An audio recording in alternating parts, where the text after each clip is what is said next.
Napasok na rin po ang bayan ng Kasiguran sa Aurora na ilang araw ng isolated.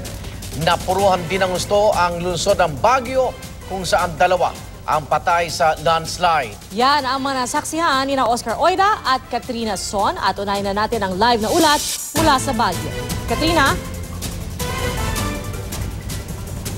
Igan Pia, sa mga oras nga na ito ay medyo bumuti na nga ang lagay ng panahon na dito sa Baguio City kumpara yan na kaninang maghapon at kagabi. Narito ang aming mga ulat ni Oscar Oida. Magdamag na binayo ng ulan at hangin ng Baguio City.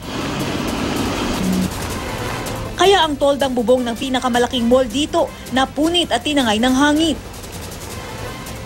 Pagputok ng liwanag, kabi-kabilang mga punong nabuwal sa kalsada.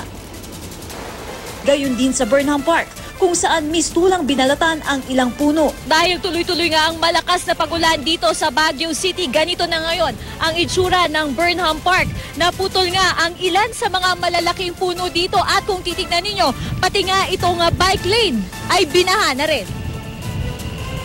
Ang mga bangka naman sa Burnham Lake, tumagilid o lumubog o napuno ng tubig. Yung ibang bangka namin nakalubog na doon. So pagkatapos ng bagyo po, iangat namin yan. Pangalaw na pa ng madaling araw, pumupunta pa kami dito para bisitahin itong mga bangka namin kung okay ba. Sobrang mahirap ma'am kasi wala din kaming income ngayon. Walang makain yung pamilya namin. Nananatili naman sa Emilio Aguinaldo Elementary School ang 500 pamilyang inilikas mula sa City Camp Lagun dahil sa baha. Sa Barangay Pinsaw naman, landslide ang tumama sa bahay na ito, butit walang nasaktan. Hindi tulad sa landslide sa Purok 7 Takay Road, Fairview, kung saan 2 batang babae ang patay matapos bumagsak ang pader ng kanilang bahay dahil sa landslide. May narinig kaming bumagsak na lupa doon lang sa balon. Pinasok ko pa yung 2 bata eh.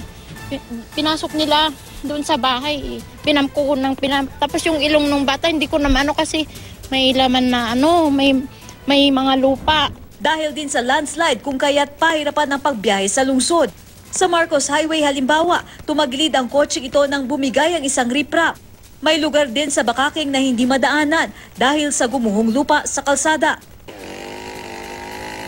Sa Luwakan Road naman, may nabuwal na puno na sumabit pa sa mga kawad at poste ng kuryente. Mga 60% ng Baguio at Benguet ang walang kuryente.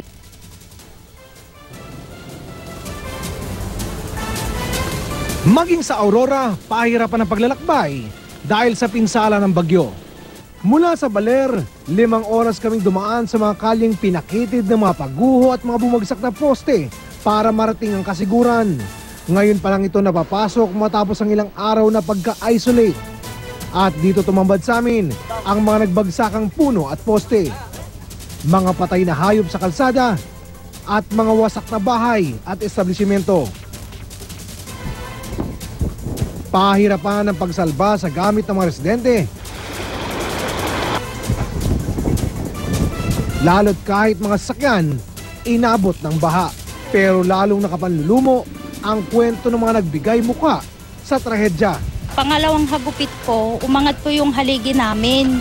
Yung pag-angat po ng haligi namin ay naisama na yung umangat po yung haligi, nagdiretso na po na tumuwad na po yung bahay. Pagbaliktad po yung bahay namin, nandun na po kami sa labas. Dahil sa sinapit ng tahanan, mga yakap ni Jacqueline ang naging proteksyon ng kanyang 3 anak.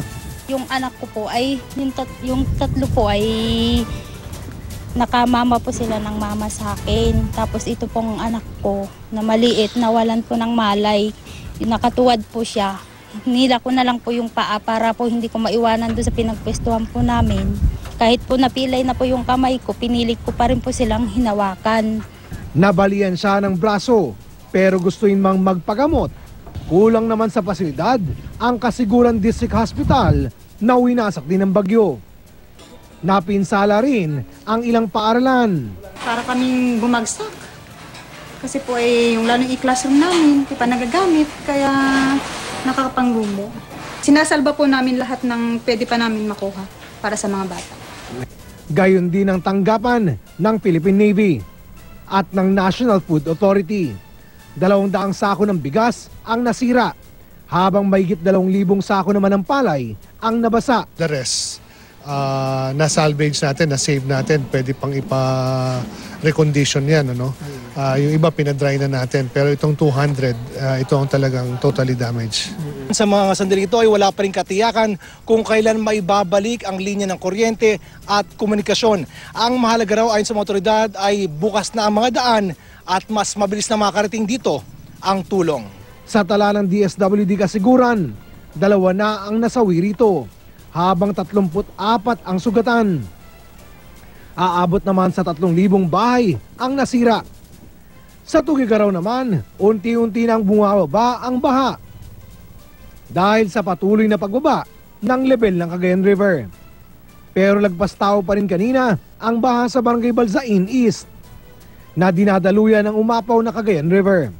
Nagkalat din ng debris malapit sa mga bahay tulad ng mga driftwood na pinagkakakitaan ng mga residente. Sa ibang lugar naman, sa tabing kalsada muna nag-evacuate ang ilang residente. Umakyat naman sa 19 na bahay ang tinamaan ng matinding pagbaha sa buong Cagayan. 126 na barangay ang apektado. Igan Pia, balik naman dito sa City of Pines. Patuloy ang paalala ng mga otoridad sa mga evacuees na huwag na muna babalik sa kanilang mga tahanan habang malakas pa nga ang ulan. At kasama ang ulat ni Oscar Oida mula sa Aurora. Live mula dito sa Baguio City, ako si Katrina Son, ang inyong saksi.